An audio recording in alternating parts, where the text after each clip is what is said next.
ಆತ್ಮೀಯ ಸ್ನೇಹಿತರೆ, TM learning centre YouTube ಚಾನಲ್ಗೆ ನಿಮ್ಮೆಲ್ಲರಿಗೂ ಮತ್ತೊಮ್ಮೆ ಸ್ವಾಗತವನ್ನು ಕೋರ್ತಾ ಇದ್ದೀನಿ. ಸೊ ಈ ವಿಡಿಯೋದಲ್ಲಿ ನಾನು ನಿಮಗೆ 10ನೇ ತರಗತಿಯಿಂದ ಪ್ರಮುಖ ಪ್ರಶ್ನೆಗಳನ್ನು ಡಿಸ್ಕಷನ್ ಮಾಡಲಿಕ್ಕೆ ಬರ್ತಾ ಇದ್ದೀನಿ. ಸೊ ಕಳೆದ ವಿಡಿಯೋ ಕ್ಲಾಸಲ್ಲಿ ನಾನು ನಿಮಗೆ ಆಲ್ರೆಡಿ 30 ಪ್ರಶ್ನೆಗಳನ್ನು ನಿಮಗೆ ತಿಳಿಸ್ಕೊಟ್ಟಿದ್ದೀನಿ. ಸೊ ಅವೆಲ್ಲ ಪ್ರಶ್ನೆಗಳು ಬೇರೆ ಬೇರೆ ಚಾಪ್ಟರಿಂದ ನಾನು ನಿಮಗೆ ತಿಳಿಸ್ಕೊಟ್ಟಿದ್ದೆ. ಸೊ ಅವೆಲ್ಲ ಇಂಪಾರ್ಟೆಂಟ್ ಲೆಕ್ಕಗಳಾಗಿತ್ತು ಅಂತೇಳಿ ನಿಮ್ಮ ಪ್ರತಿಕ್ರಿಯೆ ಉತ್ತಮವಾಗಿ ಬಂದಂಥ ಹಿನ್ನೆಲೆಯಲ್ಲಿ ಈ ಒಂದು ವಿಡಿಯೋವನ್ನು ಕಂಟಿನ್ಯೂ ಮಾಡ್ತಾ ಇದ್ದೀನಿ. ಇದು ಪ್ರಸ್ತುತ ಕರ್ನಾಟಕ ಶಿಕ್ಷಕರ ಅರ್ಹತಾ ಪರೀಕ್ಷೆ ಪತ್ರಿಕೆ 1 ಪತ್ರಿಕೆ 2 ಅಂದರೆ D.Ed ಮತ್ತು B.Ed ಇಬ್ಬರಿಗೂ ಕೂಡ ಮ್ಯಾಥಮೆಟಿಕ್ಸ್ ಹೆಲ್ಪ್ ಆಗುತ್ತೆ. ಹಾಗೆ ಮುಂದೆ ಬರುವ ಪದವೀಧರ ಪ್ರಾಥಮಿಕ ಶಿಕ್ಷಕರ ನೇಮಕಾತಿಗೆ ಡಿಸ್ಕ್ರಿಪ್ಟಿವ್ ಟೈಪು ಮತ್ತು ಆಬ್ಜೆಕ್ಟಿವ್ ಟೈಪ್ ಎರಡು ರೀತಿಯಲ್ಲಿ ಹೆಲ್ಪ್ ಆಗುತ್ತೆ. ಇನ್ನು CTET ಎಕ್ಸಾಮ್ಗೆ ಹಾಗೆ CET ಅಂದರೆ ಮೊರಾರ್ಜಿ ದೇಸಾಯಿ ವಸತಿ ಶಾಲೆಗಳ ನೇಮಕಾತಿ ಪರೀಕ್ಷೆ ಅಥವಾ ಇನ್ನು ಕರ್ನಾಟಕ ಹೈಸ್ಕೂಲ್ ಶಿಕ್ಷಕರ ನೇಮಕಾತಿಗೂ ಕೂಡ ನಿಮಗೆ ಹೆಲ್ಪ್ ಮಾಡುತ್ತೆ ಅಂತ ಹೇಳ್ತಾ ಈ ವಿಡಿಯೋವನ್ನು ಪ್ರಾರಂಭ ಮಾಡ್ತೇನೆ. ಆದಾಗ್ಯೂ ಕೂಡ 10ನೇ ತರಗತಿ ವಿದ್ಯಾರ್ಥಿಗಳಿಗೆ, ಈಗ SSLC ವಿದ್ಯಾರ್ಥಿಗಳಿಗೂ ಕೂಡ ಈಗ 9th ಕಂಪ್ಲೀಟ್ ಆಗಿ 10th ಬರೋರಿಗೆ, ಅಂದರೆ ಈಗ ಆಲ್ರೆಡಿ 10th ಎಕ್ಸಾಮ್ ನಡೀತಾ ಇದೆ, ಅದು ಕಂಪ್ಲೀಟ್ ಆಯಿತು ಬಿಡಿ. ಸೊ 9th ಹೋಗಿ 10th ಪ್ರಮೋಟ್ ಆಗ್ತಕ್ಕಂಥವ್ರಿಗೂ ಕೂಡ ಇದೊಂದು, ಅಥವಾ ಈಗ 10th ಜಾಯಿನ್ ಆಗಿರೋರಿಗೂ ಹೆಲ್ಪ್ ಆಗುತ್ತೆ. ಇದು ವಿಡಿಯೋ ಪಾರ್ಟ್ 2. ಪಾರ್ಟ್ 1 ನೋಡಿಲ್ಲ ಅಂದರೆ ನೀವು ಈಗಲೇ ಡಿಸ್ಕ್ರಿಪ್ಷನಲ್ಲಿ ಅದರ ಲಿಂಕನ್ನು ಹಾಕಿರ್ತೀನಿ, ನೀವು ಪಾರ್ಟ್ 1 ನೋಡಿ ನಂತರ ಇದನ್ನು ನೋಡಿ ಅಂತ ಹೇಳ್ತಾ ಪ್ರಾರಂಭ ಮಾಡ್ತಾ ಇದ್ದೇನೆ. ಈಗ ನಾನು ಪ್ರಾರಂಭ ಮಾಡ್ತಿರ್ತಕ್ಕಂತಹ ಪಾಠ ತ್ರಿಭುಜಗಳು ಅಂತ ಹೇಳಿ. ಸೊ ಈ ತ್ರಿಭುಜಗಳಲ್ಲಿ ಯಾವ ರೀತಿಯಾದ ಪ್ರಶ್ನೆಗಳು ಬರಬಹುದು ಅಂತಕ್ಕಂಥದ್ದನ್ನು ನೋಡೋಣ. ಪ್ರಶ್ನೆ ಈ ಥರ ಇದೆ: 2 ಸಮರೂಪ ತ್ರಿಭುಜಗಳ ಅನುರೂಪ ಬಾಹುಗಳು ಎಷ್ಟಿದಾವೆ? 4:9 ಅನುಪಾತದಲ್ಲಿವೆ. ಅವುಗಳ ವಿಸ್ತೀರ್ಣಗಳ ಅನುಪಾತವು ಅಂತ ಕೇಳಿದ್ದಾರೆ. 2 ಸಮರೂಪ ತ್ರಿಭುಜಗಳ ಅನುರೂಪ ಬಾಹುಗಳು. ಸೊ ಅನುರೂಪ ಬಾಹುಗಳ ವರ್ಗಕ್ಕೆ, ಸೊ ಇಲ್ಲಿ ಏನು ಅನುರೂಪ ಬಾಹುಗಳಿದಾವೆ ಅವುಗಳ ಒಂದು ವರ್ಗವನ್ನು ಮಾಡಿ ನಿಮಗೆ ಅದೇನಾಗಿರುತ್ತೆ, ಅವುಗಳ ವಿಸ್ತೀರ್ಣಗಳ ಅನುಪಾತ ನಿಮಗೆ ಸಿಕ್ಕತ್ತೆ. ಸೊ 4 4 16, 9 81. ಸೊ ಇದು ಅವುಗಳ ವಿಸ್ತೀರ್ಣಗಳ ಅನುಪಾತಕ್ಕೆ ಸಮನಾಗಿರುತ್ತೆ ಅಂತ ಹೇಳ್ಬೋದು. ಇದು ರಿವರ್ಸ್ ಕೂಡ ಆಗುತ್ತೆ. ವಿಸ್ತೀರ್ಣಗಳ ಅನುಪಾತ ಇದರ ಮೂಲಗಳು ಅಂದರೆ ವರ್ಗಮೂಲವನ್ನು ನಾವು ಮಾಡೋದಾದ್ರೆ ಅದು ಅವುಗಳ ಅನುರೂಪ ಬಾಹುಗಳ ಅನುಪಾತಕ್ಕೆ ಸಮನಾಗಿರುತ್ತೆ ಅಂತೇಳಿ. ಸೊ ನೀವು ಇದನ್ನ ಅರ್ಥ ಮಾಡ್ಕೊಂಡಿರಬೇಕು. ಇದು ಸಮರೂಪ ತ್ರಿಭುಜಗಳ ಒಂದು ಬರ್ತಕ್ಕಂಥ ಒಂದು ವಿಶೇಷತೆ. ಹಾಗಾಗಿ 1681 ಅಂತಕ್ಕಂಥದ್ದು ಆಯ್ಕೆ 3ರಲ್ಲಿದೆ. ಅದು ಅವುಗಳ ವಿಸ್ತೀರ್ಣಗಳ ಅನುಪಾತ ಅಂತ ಹೇಳಿ ಈಸಿಯಾಗಿ ಹೇಳ್ಬೋದು. ಸೊ ಮತ್ತೊಂದು ಪ್ರಶ್ನೆ ಇದೆ ಈ ಥರ. ಚಿತ್ರ ಕೊಟ್ಟಿದ್ದಾರೆ ಇಲ್ಲೊಂದು DE ಪ್ಯಾರಲಲ್ ಟು AC. ಈ DE ಅಂತಕ್ಕಂಥದ್ದು, ಸೊ ಇದು BC, ಅದು AC ಅಲ್ಲ, ಮಿಸ್ಟೇಕ್ ಆಗಿ ಬರೆದಿದ್ದೀನಿ. Okay, DE parallel to BC ಅಂದರೆ ಒಂದು ಬಾಹು, ತ್ರಿಭುಜದಲ್ಲಿರ್ತಕ್ಕಂಥ 3 ಬಾಹುಗಳಿಗೆ ಒಂದು ಬಾಹು ಸಮಾನಾಂತರವಾಗಿ, ಅಂದರೆ ಬೇಸಿಗೆ ಸಮಾನಾಂತರವಾಗಿ ಒಂದು ರೇಖೆಯನ್ನು ಹೇಳಿದರೆ ತೇಲ್ಸನ ಪ್ರಮೇಯ ನಿಮಗೆಲ್ಲ ಗೊತ್ತಿದೆ, ಅದನ್ನು ಬಳಕೆ ಮಾಡಬೇಕು. AD ಕೊಟ್ಟಿದ್ದಾರೆ. AD 1 centimetre, AD 1 centimetre, DB 2 centimetre, ಇನ್ನು AE ಬಂದು 3 ಸೆಂಟಿಮೀಟರ್. ಹಾಗಾದರೆ EC ಎಷ್ಟು ಅಂತ ಕೇಳಿದ್ದಾರೆ, ಇದನ್ನು ಕೇಳಿದ್ದಾರೆ. ಸೊ ನಮಗೀಗ ಆಲ್ರೆಡಿ ಗೊತ್ತಿರೋದ್ರಿಂದ ಅನುಪಾತ ಬರ್ಕೊಳ್ಳೋಣ. AD by DB equals AE by EC ಆಗುತ್ತೆ. AD ಎಷ್ಟು? 1, ಇದು 2 ಇಸ್ ಈಕ್ವಲ್ ಟು AE ಅಂದರೆ 3 EC. ಸೊ ಕ್ರಾಸ್ ಮಲ್ಟಿಪ್ಲೈ ಮಾಡಿ 2 3 6. So EC is equal to 6 centimetre ಬರುತ್ತೆ. ಗೊತ್ತಾಯ್ತಲ್ಲ ಹೇಗೆ ಅಂತ ಹೇಳ್ಬಿಟ್ಟು? ತುಂಬ ಸಿಂಪಲ್ಲು. ಆಪ್ಷನ್ ಡಿ ನಲ್ಲಿ ಆ ಉತ್ತರ ಇದೆ. ಹಾಗಾಗಿ ಆಪ್ಷನ್ ಡಿ ಇದಕ್ಕೆ ನೇರವಾದ ಸರಿಯಾದ ಉತ್ತರ ಆಗುತ್ತೆ. ಹಾಗೆ ಮುಂದಿನ ಲೆಕ್ಕವನ್ನು ನೋಡಿ. ಈ ಕೆಳಗಿನವುಗಳಲ್ಲಿ ಪೈಥಾಗೋರಿಯ ತ್ರಿವಳಿಗಳು ಯಾವುವು ಅಂತ ಕೇಳಿದ್ದಾರೆ. ಸೊ 3 6 5, 5 12 13. ಸೊ 3 6 5 ಟ್ರೈ ಮಾಡಿ. ಅದರಲ್ಲಿ 2 ಚಿಕ್ಕವನ್ನು ನೀವೇನು ಮಾಡಬೇಕು, ಮೊದಲು ಬರ್ಕೊಳ್ಬೇಕು. 3 square plus 5 square is equal to 6 square. 3 3 9, 5 5 25. So 6 36. So ಇದು ಈ ರೀತಿ ಬರ್ಕೊಂಡಾದ್ಮೇಲೆ ನೀವು ಸೊ ಇದನ್ನು ಆ್ಯಡ್ ಮಾಡಿದರೆ 34 is not equal to 36. So ಹಾಗಾಗಿ ಈ ಉತ್ತರ ಬರಲ್ಲ. ಸೊ ಇನ್ನೊಂದು ನೋಡಿ, 5 square plus 12 square is equal to 13 square. 5 5 25, 12 12 144, 13 169. So add ಮಾಡಿ ಈ ಕಡೆ.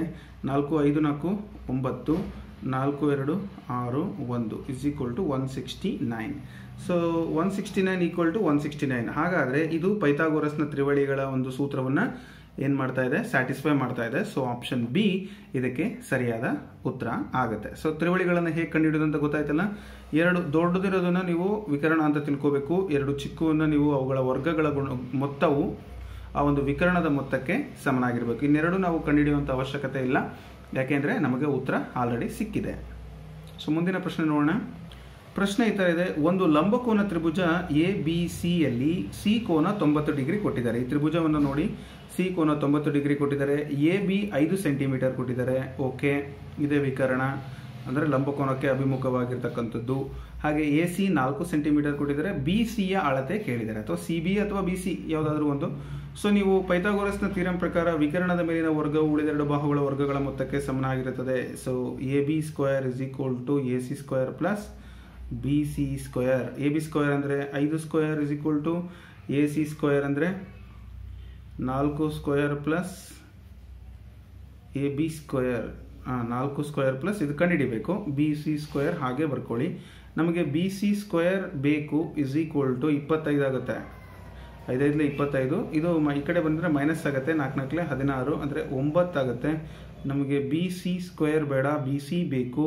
B C square is equal to 3 square ಅಂತ ಬರಿಬೋದು. ಸ್ಕ್ವೇರ್ಗೂ ಇದಕ್ಕೂ ಕ್ಯಾನ್ಸಲ್ ಆದರೆ 3 ಸೆಂಟಿಮೀಟರ್ ಉತ್ತರ ಬರುತ್ತೆ. ಸೊ ಈ 3 ಸೆಂಟಿಮೀಟರ್ ಅಂತಕ್ಕಂಥದ್ದು ಆಪ್ಷನ್ ಬಿ ನಲ್ಲಿ ನಾವು ನೋಡ್ಬೋದು. ಸೊ ಈ ಥರದ ಲೆಕ್ಕಗಳನ್ನು ನಿಮಗೆ ಪರೀಕ್ಷೆಯಲ್ಲಿ ಕೇಳ್ಬೋದು. ಪತ್ರಿಕೆ 1 ಅವರಿಗೆ ಬಹಳಷ್ಟು ಸೂಕ್ತವಾಗಿ ಇದು ಅರ್ಥ ಆಗಬೇಕು. ಇದನ್ನು ನಾವು ಬೇರೆ ಮೆಥಡಲ್ಲಿ ಕೂಡ ಈ ಲೆಕ್ಕವನ್ನು ಇದೇ ಥರ ಕೊಡೋದಿಲ್ಲ. ಬೇರೆ ಯಾವುದಾದ್ರೂ ಒಂದು ಕಂಬ, ಅದಕ್ಕೆ ಒಂದು ಏಣಿ ಹಾಕಿರ್ತಾರೆ. ಸೊ ಇಲ್ಲಿಂದ ಇಲ್ಲಿವರೆಗೂ ಎಷ್ಟು ದೂರ ಇದೆ ಅಂತ ಕೇಳಿಬಿಡ್ತಾರೆ ಪ್ರಶ್ನೆನ. ಸೊ ಮತ್ತೊಮ್ಮೆ ಪ್ರಶ್ನೆ ನಿಮಗೆ ಕ್ಲಿಯರಾಗಿ ಅರ್ಥ ಮಾಡಿಸ್ತೀನಿ.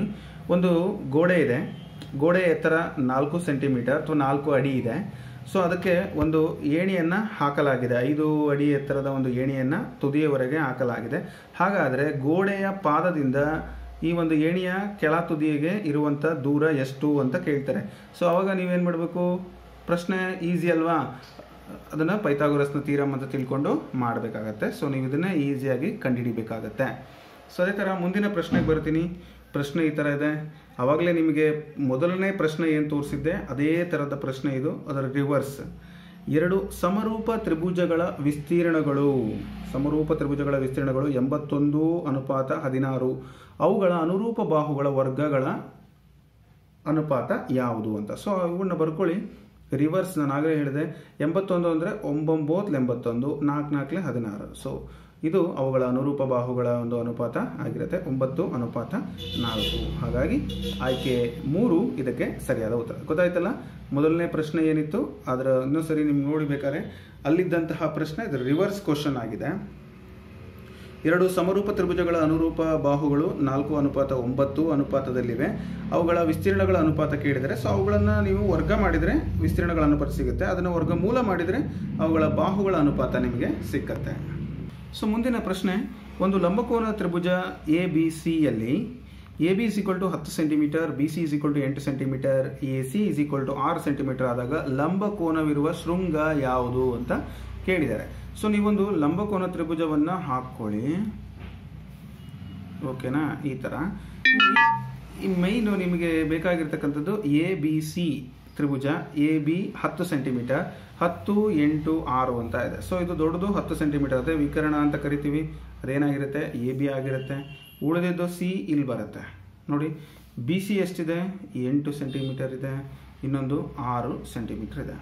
ಅಲ್ಲೇನು ಕೇಳಿದ್ದಾರೆ ಅವರು, ನಾನು ಈ ತ್ರಿಭುಜ ರಚನೆ ಮಾಡಿಬಿಟ್ಟಿದ್ದೀನಿ. ಸೊ ನೀವೇನು ಅದು ಕಚ್ಚಾ ಚಿತ್ರ ಹಾಕ್ಕೊಳ್ಳಿ, ಸ್ಕೇಲ್ ಇಟ್ಕೊಂಡು ಹಾಕಲೇಬೇಕು ಅಂತ ಏನಿಲ್ಲ. ಅವ್ರೇನು ಕೇಳಿದರೆ ಲಂಬಕೋನವಿರುವ ಶೃಂಗ ಯಾವುದು. ಎ ಮತ್ತು ಬಿ ಆಗಲಿಕ್ಕೆ ಸಾಧ್ಯನೇ ಇಲ್ಲ, ಯಾಕೆ ಅಂದರೆ ಅದು ವಿಕರಣ ಆಗುತ್ತೆ. ವಿಕರಣದ ಬಾಹು ಲಂಬಕೋನ ತ್ರಿಭುಜಕ್ಕೆ ಅಭಿಮುಖವಾಗಿರೋದ್ರಿಂದ ಈ ಬಾಹು 90 ಡಿಗ್ರಿ ಇರುತ್ತೆ. ಅಂದರೆ ಅರ್ಥ ಸಿ. ಗೊತ್ತಾಯ್ತಲ್ಲ, ಲಂಬಕೋನ ತ್ರಿಭುಜದಲ್ಲಿ ಎ ಬಿ ಸಿ ತ್ರಿಭುಜದಲ್ಲಿ ನಾವು ಲಂಬಕೋನ ಶೃಂಗ ಯಾವುದು, ಸಿ ಅಂತೇಳಿ ಹೇಳ್ಬೋದು. ಗೊತ್ತಾಯ್ತಲ್ಲ ಹೇಗೆ ಅಂತ ಹೇಳ್ಬಿಟ್ಟು. ಸೊ ನೆಕ್ಸ್ಟ್ ಮುಂದಿನ ಪ್ರಶ್ನೆ, ಚಿತ್ರದಲ್ಲಿ ಅನುರೂಪ ಕೋನಗಳು ಯಾವ್ಯಾವು ಅಂತ ಕೇಳಿದ್ದಾರೆ. ಎ ಸಿ ನೋಡೋಣ, ಈಗ ಬಂದರೆ ನೋಡಿ ಇದು ಮತ್ತು ಇದು. ಸೊ ಡಿ ಬರಬೇಕು, ಎ ಡಿ ಬರಬೇಕು. ಎ ಸಿ ಅಂತ ಇದೆ, ಬರಲ್ಲ. ಸೊ ಎ ಬಿ ಅಂತ ಇದೆ, ಎ ಬಿ ಪಕ್ಕ ಇರೋ ಅನುರೂಪ ಕೋನಗಳಾಗಲಿಕ್ಕೆ ಸಾಧ್ಯನೇ ಇಲ್ಲ. ಡಿ ಮತ್ತು ಬಿ, ಡಿ ಬಿ ಇವು ಕೂಡ ಆಗಲ್ಲ. ಇನ್ನು ಉಳಿದಂತೆ ಎ ಡಿ ಆಗಲೇ ಹೇಳಿದೆ ನಾನು ನೋಡಿ, ಇದು ಝೆಡ್ ಶೇಪ್ ಬರುತ್ತೆ. A B parallel to C D ಆದಾಗ ಈ ಲೈನ್ ಏನಾಗುತ್ತೆ, ಸೊ ಇವೆರಡು ಕೋನಗಳನ್ನು ಒಂದೇ ಮಾಡುತ್ತೆ. ಸೊ ಅನುರೂಪ ಕೋನಗಳು ಅಂತೇಳಿ ಕರಿತೀವಿ. ಸೊ ಎ ಮತ್ತು ಡಿ ಇದಕ್ಕೆ ಸರಿಯಾದ ಉತ್ತರ. ಹಾಗೆ ಮುಂದಿನ ಪ್ರಶ್ನೆಗಳು ಮೇಲ್ಮೈ ವಿಸ್ತೀರ್ಣ ಮತ್ತು ಘನಫಲಗಳು ಪಾಠದಿಂದ ಬರ್ತಾ ಇದೆ. ಸೊ ಏನೇನು ಕೇಳ್ಬೋದು ಇದರಲ್ಲಿ, ಒಂದು ಅಂಕಕ್ಕೆ ಅಥವಾ ನಿಮಗೆ ಮಲ್ಟಿಪಲ್ ಚಾಯ್ಸ್ಗೆ. ಮಲ್ಟಿಪಲ್ ಚಾಯ್ಸನ್ನು ಕೊಟ್ಟು ನಿಮ್ಗೆ ಕನ್ಫ್ಯೂಸ್ ಮಾಡೋದಿಲ್ಲ, ನಾನು ನೇರವಾಗಿ ಉತ್ತರಗಳನ್ನು ಹೇಳ್ತಾ ಹೋಗ್ತೀನಿ. ಮೇಲ್ಮೈ ವಿಸ್ತೀರ್ಣ ಮತ್ತು ಘನಫಲಗಳಲ್ಲಿ ಸೂತ್ರಗಳನ್ನು ಸಾಕಷ್ಟು ಕೇಳ್ತಾರೆ. ಆ ಸೂತ್ರಗಳು ಗೊತ್ತಿದ್ರೆ ನೀವು ಲೆಕ್ಕವನ್ನು ಬಿಡಿಸ್ಬೋದು, ಅಥವಾ ಇಲ್ಲಿರ್ತಕ್ಕಂಥದ್ದು ಸೂತ್ರಗಳಲ್ಲಿ ಇರ್ತಕ್ಕಂಥ ಕೆಲವೊಂದು ಅಂಶಗಳನ್ನು ಕೊಟ್ಟು ಲೆಕ್ಕವನ್ನು ಕೂಡ ಕೇಳ್ಬೋದು. ಸೊ ನಾವು ಆದಾಗ್ಯೂ ಸೂತ್ರಗಳನ್ನು ಒಂದ್ಸರಿ ಪುನರ್ಮನನ ಮಾಡ್ಕೊಳ್ಳೋಣ. ಸಿಲಿಂಡರ್ನ ಪೂರ್ಣ ಮೇಲ್ಮೈ ವಿಸ್ತೀರ್ಣವನ್ನು ಕಂಡುಹಿಡಿಯುವ ಸೂತ್ರ. ಸಿಲಿಂಡರ್ನ ಪೂರ್ಣ ಮೇಲ್ಮೈ ವಿಸ್ತೀರ್ಣ ನೋಡಿ, A is equal to 2πr h plus R ಅಂತ ಹೇಳಿ. ಇದು A is equal to 2πr into h plus R. So ಇದು ಸಿಲಿಂಡರ್ನ ಪೂರ್ಣ ಮೇಲ್ಮೈ ವಿಸ್ತೀರ್ಣ. ಶಂಕುವಿನ ಘನಫಲ volume is equal to V is equal to 1/3πr²h. ಶಂಕುವಿನ ಘನಫಲ πr²h. ಇನ್ನು ಭಿನ್ನಕದ ಮೇಲ್ಮೈ ವಿಸ್ತೀರ್ಣ ಸಾಕಷ್ಟು ಕಳೆದ GPSTR ಅಲ್ಲಿ ಪ್ರಶ್ನೆ ಇತ್ತು. A is equal to π into r1 plus r2 into L. ನೋಡಿ, A is equal to π into r1 plus r2 into L. πrl ಅಂತ ಇದೆಯಲ್ಲ, ಆರ್ ಬದಲಿಗೆ ಇಲ್ಲಿ r1 ಪ್ಲಸ್ r2 ಅಂತ ಆಗುತ್ತೆ. ಓಕೆನಾ. ಇನ್ನು ಭಿನ್ನಕದ ಪೂರ್ಣ ಮೇಲ್ಮೈ, ಇದ್ರ ಜೊತೆಗೆ ಬೇಸ್ ಎರಡೂ ಇರ್ತವೆ, ಮೇಲೆ ಮತ್ತು ಕೆಳಗೆ. ಸಿಲಿಂಡರ್ನ ಅದನ್ನು ನೀವು ಕಂಡುಹಿಡಿಯಬೇಕಾದ್ರೆ πr² plus πr1² plus πr2² ಆಗಿರುತ್ತೆ. ಸೊ ಇವೆರಡನ್ನು ಅದಕ್ಕೆ ಆ್ಯಡ್ ಮಾಡಬೇಕು. ಇದು ಭಿನ್ನಕದ ಪೂರ್ಣ ಮೇಲ್ಮೈ ವಿಸ್ತೀರ್ಣ. ಓಕೆನಾ. ಸೊ ಮುಂದಿನ ಪ್ರಶ್ನೆ, ಶಂಕುವಿನ ಭಿನ್ನಕದ ಘನಫಲ ಕೇಳಿದರೆ ಸೊ ಈ ಥರ ಕೇಳ್ತಾರೆ. ಸೊ ಶಂಕುವಿನ ಘನಫಲ V is equal to 1/3πh into r1² plus r2² plus r1 into r2. ನೋಡಿ, ಇದು ಶಂಕುವಿನ ಭಿನ್ನಕದ ಘನಫಲ. ಹಾಗೆ ಆಯತಘನದ ಪೂರ್ಣ ಮೇಲ್ಮೈ ವಿಸ್ತೀರ್ಣ ಕೇಳಿದರೆ A is equal to 2 into L B plus B H plus H L. ಇದು ನಿಮಗೆ ಎಲ್ಲರೂ ಗೊತ್ತಿದೆ ಇದು. ಸೊ ಎಲ್ ಅಂದರೆ ಲೆಂತು, ಬಿ ಅಂದರೆ ಬ್ರೆಡ್ತು, ಹೆಚ್ ಅಂದರೆ ಹೈಟು. ಸೊ ಇದು ಆಯತದ ಪೂರ್ಣ ಮೇಲ್ಮೈ ವಿಸ್ತೀರ್ಣ. ಇನ್ನು ಶಂಕುವಿನ ಪೂರ್ಣ ಮೇಲ್ಮೈ ವಿಸ್ತೀರ್ಣ A is equal to πr into L plus R ಅಂತೇಳಿ. ಇದು ಶಂಕುವಿನ ಪೂರ್ಣ ಮೇಲ್ಮೈ ವಿಸ್ತೀರ್ಣ. ಹಾಗೆ ಆಯತ ಘನದ ಪಾರ್ಶ್ವ ಮೇಲ್ಮೈ ವಿಸ್ತೀರ್ಣ ನಿಮ್ಮನ್ನೇನಾದರೂ ಕೇಳಿದರೆ ಇವನ್ನೆಲ್ಲ ಬರೆದಿಟ್ಕೊಳ್ಳಿ, ಯಾವುದೇ ಸಂದರ್ಭದಲ್ಲಿ ನಿಮಗೆ ಇವು ಹೆಲ್ಪ್ ಆಗ್ತವೆ. A is equal to 2h into L plus B ಆಗುತ್ತೆ. ಇದು ಆಯತ ಘನದ ಪಾರ್ಶ್ವ ಮೇಲ್ಮೈ ವಿಸ್ತೀರ್ಣ. ಓಕೆನಾ.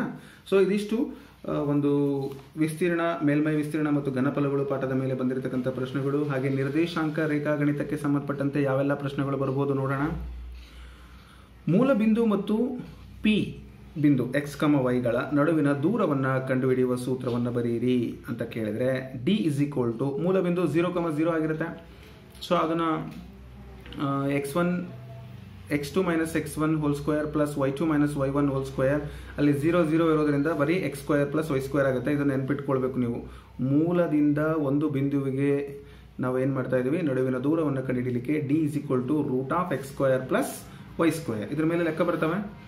ಮೂಲ ಬಿಂದುವಿನ ನಿರ್ದೇಶಾಂಕಗಳು ಯಾವ್ಯಾವು ಅಂತ ಕೇಳಿದ್ರೆ 0, 0, 0, 0. Okay, x axis 0, y axis 0 ಮಧ್ಯದಲ್ಲಿ ಇರುತ್ತೆ.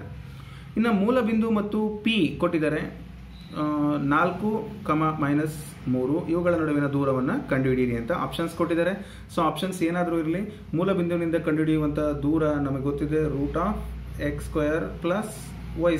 ಹೌದಲ್ಲ, √x² ಅಂದರೆ ಇದು x, ಇದು y, 4² ಮೈನಸ್ ಪ್ಲಸ್ 3². ಓಕೆನಾ.